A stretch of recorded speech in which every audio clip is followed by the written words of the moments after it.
kemudian sang ayah meninggal dunia. Sampai meninggal nggak datang. Dalam riwayat ibu sebetulnya, bukan ayah. Iya. Sang ibu meninggal dunia. Nggak datang. Nggak datang juga. Sampailah cerita ini kepada Rasul dan Rasul kemudian mengatakan, berbahagialah sang ibu karena memiliki anak yang solehah. Dan berbahagialah ia karena akan dimasukkan ke dalam surga karena dia telah menjadi istri yang solihah. Dari situlah. Dari situlah ya. dijanjikan surga.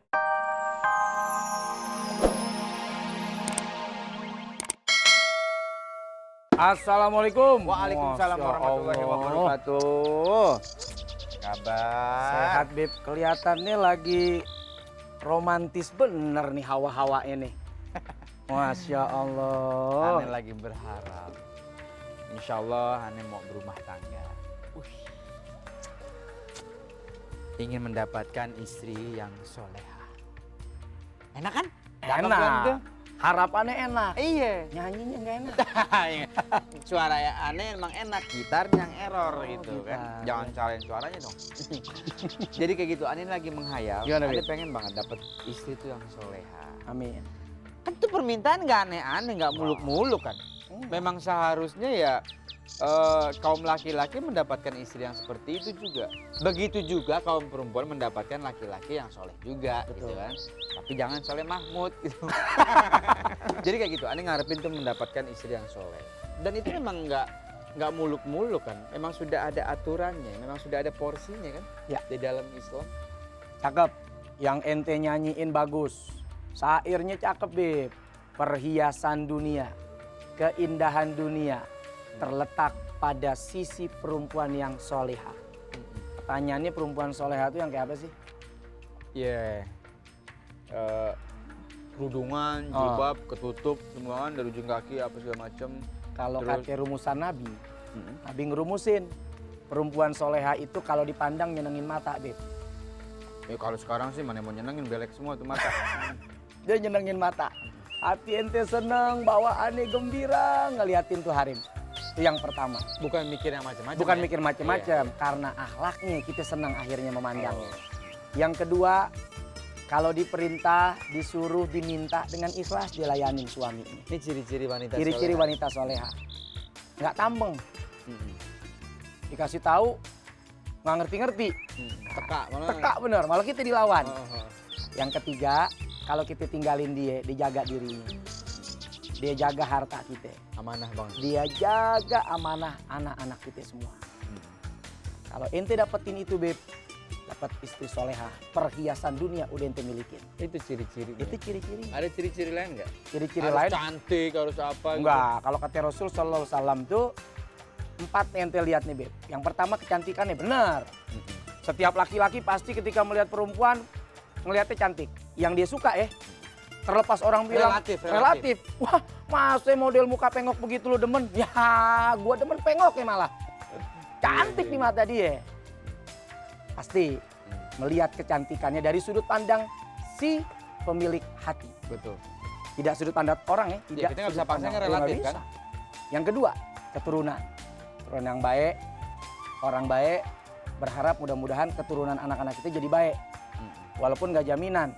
Seperti pepatah buah nggak jauh jatuh dari pohonnya. Betul. Bapak kalong, anak kampret. Bapak nyolong, anak copet. Belum tentu. Belum tentu. Belum tentu juga. Belum tentu. Nah yang ketiga hartanya, Beb. Bapak Ane presiden, Ane juga belum tentu dong jadi presiden. Belum Enak tentu, aja. belum Karena kan bukan berdasarkan keturunan. Iya, presiden taksi aja bangga. Iya, iya. Harta. Siapa yang nggak pengen punya mertua kaya? Tuh, segala sesuatu fasilitas dikasih, pengen gitu. Tapi pertanyaannya dia pengen nggak ngangkat mantu kita? Kan itu yang perlu dipikirin. Iya, iya. Yang terakhir, Beb, ini 3 bakalan kalah. Kalau yang terakhir ente dapat yang keempat, agama. Taribat yadak, semua yang ente minta Allah kasih. Berkahnya dapat. Kenapa? Punya istri yang berakhlak. Jadi akhlak agama itu di Nomor 4, Bukan- tapi dia menjadi pilihan yang utama. Urutan keempat, tapi pilihan utama. Yang justru Rasulullah itu paham banget ya. Dia yang pertama gue taruh yang cantik. Cantik, karena nggak mungkin kita kenalan sama orang kalau kita nggak tertarik. Oh, hebat logikanya Rasul. Benar. Tertarik dulu, baru kemudian kita berkenalan. Biasanya orang tertarik karena physically biasanya. Baru habis udah kenalan, lihat anak siapa, keturunan siapa, kaya enggak, banyak duitnya enggak. Baru yang terakhir intip, agamanya. Kalau agamanya ada, ambil. Hati dia miskin, ambil. Aneh bingung nih. Aneh, Beb. Perempuan yang aneh taksir mukanya renyak banget. Biar katanya renyak-renyak tapi insya Allah itu hatinya baik. Amin. Sayang banget sama aneh. Karena tuh dia beranggapan dia pernah dapat ilmu gitu ya. Istri soleha itu sudah dijanjikan surga oleh Allah. Betul. Subhanallah, cakep tuh, Beb. Iya dia ngomong kayak gitu. Jadi istri yang soleha itu memang dijamin oleh Rasul akan dimasukkan surga. Oh benar ya? Benar. Jadi kata Rasul Shallallahu Alaihi Wasallam, jika aku dibolehkan manusia menyembah manusia, maka buat seorang istri akan kuperintahkan dia untuk bersujud dan menyembah suaminya. Kalau seandainya Memang diizinkan. Tapi kan tidak ada. Ya, hanya kepada Allah. Hanya kepada Allah kita bersujud dan kita menyembah. Berarti mulia banget. Mulia suami. banget suami. Dan itu termasuk ciri wanita soleha yang mau tunduk patuh kepada suami selama suaminya benar. Iya juga. Dalam memberikan perintah, memberikan permintaan, dia mesti benar. Jadi imam yang baik lah. Jadi imam yang baik. Insya Allah makmumnya juga akan ikut baik. Patut diperlakukan seperti itu. Betul. Apalagi ada satu riwayat gitu, yang diceritakan bahwa dahulu di zaman Rasul itu ada sepasang suami istri. Dia berumah tangga bertahun-tahun. Biasa orang dulu kan kerjanya dagang. Suami pamit sama istrinya, sayang, baby, kita. Aku pamit ya mau dagang. Awas jangan kamu pergi kemana-mana sebelum aku pulang. Iya bapak sih mau arisan ke Bu Joko. Nggak boleh gitu. Dulu Bu Joko belum ada, Beb. Belum ada. Nah singkat cerita nih dagang nih suaminya. Gila ya. Pergilah dia. Sekian minggu datang kabar. Kalau ayah si perempuan ini mengalami sakit. Datang saudaranya. Nak, kau punya ayah itu sedang sakit. Cobalah tengok. Si anak kemudian si perempuan tadi menyucurkan air mata. Aku tak bisa keluar karena suamiku tak ada di rumah.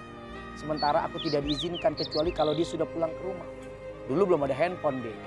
Kalau ada handphone mungkin sekarang tinggal telepon, bang, ayah sakit, maaf ya bang, boleh nggak aku izin? Insya Allah pasti dibolehin. Karena dulu tidak ada handphone, bagaimana cara komunikasinya? Sementara kata-kata sudah keluar, kamu nggak boleh kemana-mana. Sampai kemudian sang ayah meninggal dunia. Sampai meninggal nggak datang. Dalam riwayat ibu sebetulnya, bukan ayah. Iya. Sang ibu meninggal dunia. Nggak datang. Nggak datang juga. Sampailah cerita ini kepada Rasul dan Rasul kemudian mengatakan, berbahagialah sang ibu karena memiliki anak yang solehah. Dan berbahagialah ia karena akan dimasukkan ke dalam surga karena dia telah menjadi istri yang solehah. Dari situlah. Dari situlah ya. dijanjikan surga. Ketaatan dia kepada suami. Nah kalau bicara ketaatan dan kepatuhan gitu ya. Sebenarnya apa ya? Ketika seorang istri itu harus memaksimalkan patuh kepada orang tua. Kalau memang orang tuanya masih ada. Ya. Apa kepada suami? Ya. Jadi memang saat dia menjadi anak, mutlak kepatuhan dia wajib kepada orang tuanya. Kepada ayah, lebih-lebih kepada ibu. Tapi begitu seorang perempuan sudah menjadi istri, nah ini nih Beb, yang kadangkala muncul percekcokan.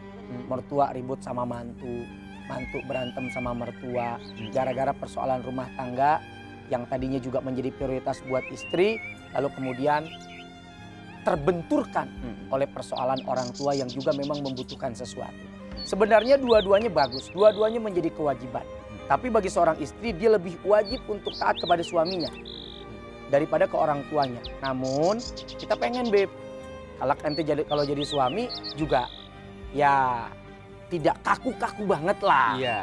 Oke misalnya bang, aku boleh nggak main ke rumah ayah, ibu? Kebetulan udah lama nih, udah sekian bulan nggak datang. Insya Allah dibolehin. Jadi nggak kaku-kaku bener lah. Tapi kalau suaminya bilang, oh nggak boleh, maka pada saat itu dia tidak boleh. Sangkin wajibnya dia patuh kepada suami.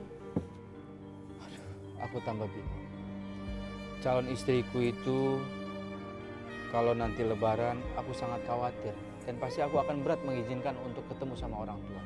Karena rumah orang tuanya itu di Irian Jaya. Jauh sekali itu. Begitu ya. Terjauh. Perempuan bini itu kan terkenal bawel banget gitu ya.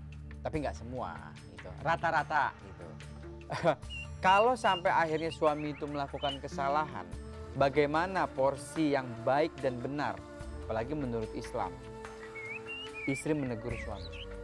Tamu yang baik, tamu yang nuangin air buat tuan rumahnya. Loh, emang ente tamu kan kita tiap hari ngobrol di sini. Kan ente duluan yang ada di sini.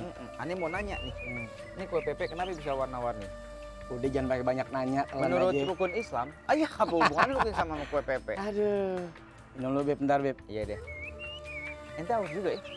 Dari tadi aneh ngoceh. Jadi pertanyaannya cakep. Negur yang baik lah. Gimana caranya negur suami yang baik? Ada satu cerita Beb. Seorang istri dibawelin mulu ame laki. Keasinan dikit, tuh bini dicaci maki. Dasar lu bini kurang ajar, nggak tahu diri. Lo mau kawin lagi? Emang gua kurang ngasih nafkah lo? Pakai bumbu garam lu banyakin. Kesel banget nih laki. Nih bini cuman, iya bang, iya bang, iya bang. Masuk usia pernikahan 15 tahun deh. Ini suami penasaran. Mi, mami setiap papi omelin, mami nggak pernah ngomel balik. Kalau tetangga yang lain, bini-bini yang lain, lakinya diomel-omelin, ketakutan. Kalau mami nggak, papi seneng sama mami. Emang resepnya apa sih, Mi? Maminya jawab nih bininya. Tenang, Pi. Setiap papi marah, saya selalu ke kamar mandi. Wih, ngapain? Itu terapinya, Pi. Saya selalu ngebersihin WC. Hebat, Mami. Papi jangan GR dulu. Saya ngebersihin WC pakai sikat gigi papi. 15 tahun. 15 tahun. Tuh bini nyikat gigi pakai sikat gigi suaminya. 15 tahun tuh laki nyikatin giginya pakai sikat WC. Pantas mulutnya kayak jamban gitu. Jadi cara negornya dengan baik. Bang, abang kan imam. Kelak abang kalau tidak mencontohkan sesuatu yang baik, abang akan jadi berat tanggung jawabnya di hadapan Allah. Nasihat, lebih kepada nasihat. Jadi cukup seorang istri hanya memberikan nasihat kepada suaminya yang zalim. Beda sama suami. Kalau negor istri. Bener nggak? Bener. Bener. Nah begitu juga kalau istri yang salah. Istri yang salah. Kita sebagai laki-laki juga harus lebih ekstra untuk hati-hati ya. Nah, kalau tadi istri hanya punya hak untuk menegur. Kalau dia nggak kuat karena udah zolim segala macam dikasarin, dia boleh nuntut cerai. Tapi kalau suami, dia punya tahapan deh. Yang pertama dinasehatin. Yang kedua nggak ngerti, pisahin ranjang. Pisah ranjang dulu nih. Yang ketiga boleh dipukul, tapi bukan pukulan yang menyakitkan. Dan yang keempat, kalau nggak tahan juga, daripada rumah tangga bukan baiti jannati, baiti nari, rumahku surgaku berubah jadi rumahku nerakaku. Lebih baik bercerai. Bisa baik-baik. Iya, bisa baik-baik sudah. Itu tahapan yang harus dilewati. Jangan baru salah dikit main cerai. Ini kadang-kadang kita suka ngobrol cerai. Cerai pagi, malam diempok-empok juga. Besok ramah. Besok, iya, jangan suka sering ngobrol cerai buat suami. Tahan emosi, tahan diri, kita punya tahapan demi tahapan. Dan ingat kepada istri, ente ntar besok jadi nikah nih kalau ente nih Beb. Kasih tahu sama dia bahwa kalau seorang perempuan yang soleha, dia meninggal dunia, suaminya ridho, sorga buat dia. Gampang nyari sorga buat istri. Sebenarnya apa ya, kemudahan perempuan untuk masuk surga itu banyak banget. Banyak. Sampai di Al-Quran ada surat An-Nisa. An-Nisa. Arijal agak deh. Ada ya. Nggak tergantung untuk perempuan deh.